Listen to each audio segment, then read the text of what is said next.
What's up guys, it's Sam here from Gemini Martial Arts Team, and today's training we're going to be going over the retreating, jumping, spinning hook kick from Taekwondo. Booyah!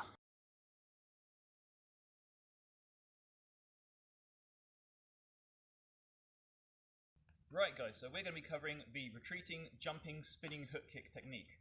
This is very commonly seen in WT Taekwondo sparring, and when you actually break it down, it's coming in various different stages. When you start breaking it down, it actually is quite an easy technique to follow. So let's get started, and we're going to ace this technique. Booyah! First things first, we're going to be in our orthodox stance, right leg behind, WT Taekwondo fighting stance, which means we're going to be in our side stance. So from here, first thing we're going to do, we're assuming our opponent is now marching in towards us. They're being aggressive, they see us, they're coming forwards. So first thing we're going to do, we're going to lift up that lead leg, like so. We're not going to slide in and lift as if we're going to be doing the beast technique.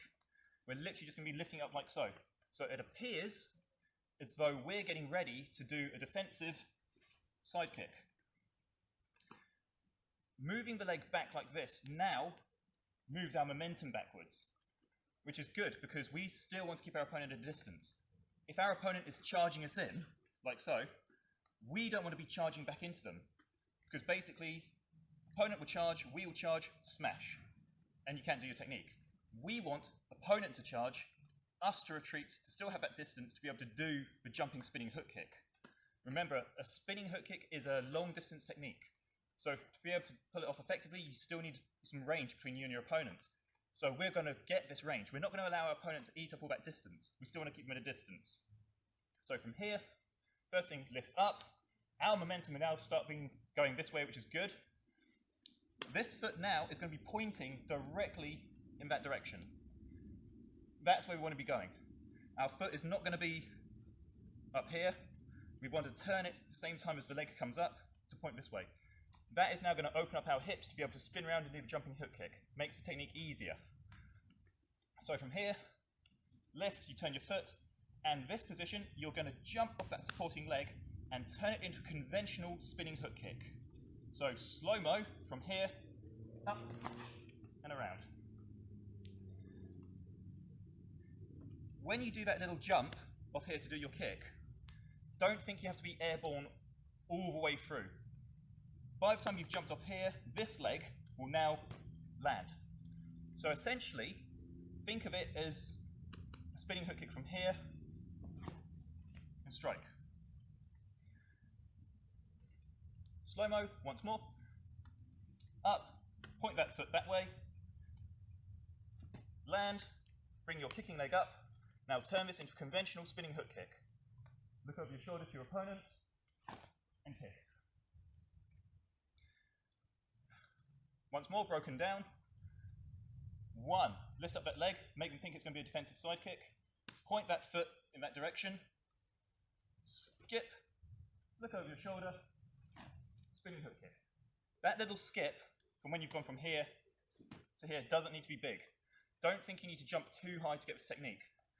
Even a small technique with that amount of lift is going to add a tremendous amount of power into the technique.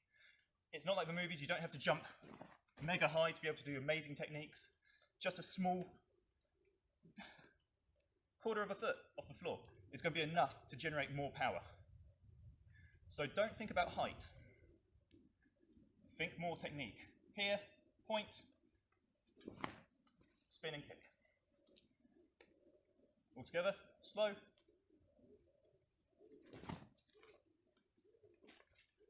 Be mindful that when you do this technique, there is a strong chance you will actually fall onto the floor because your momentum is going that way. And to get the spinning hook kick up, you're going to be leaning further this way in order to get your leg to come up. So it will be quite common to actually see people doing this technique and they go like that. Different competitions have different rules about what parts of your body you can put onto the floor.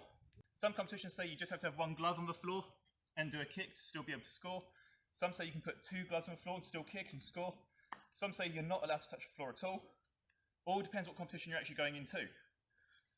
But if you're practicing this technique and you find yourself falling that way and your kick comes up, that's fine. it's actually a good indicator that you're actually leaning back far enough to be able to get your kick round.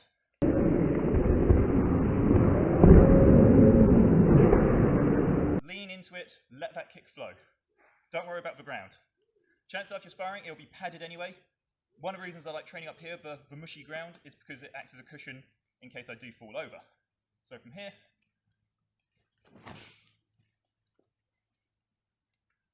again, once more,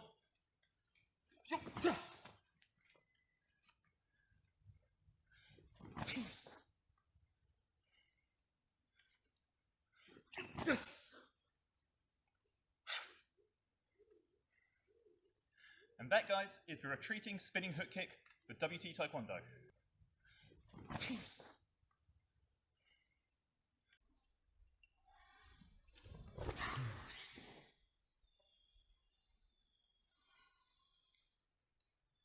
Right, guys, so that was our video of a retreating jumping spinning hook kick from Taekwondo.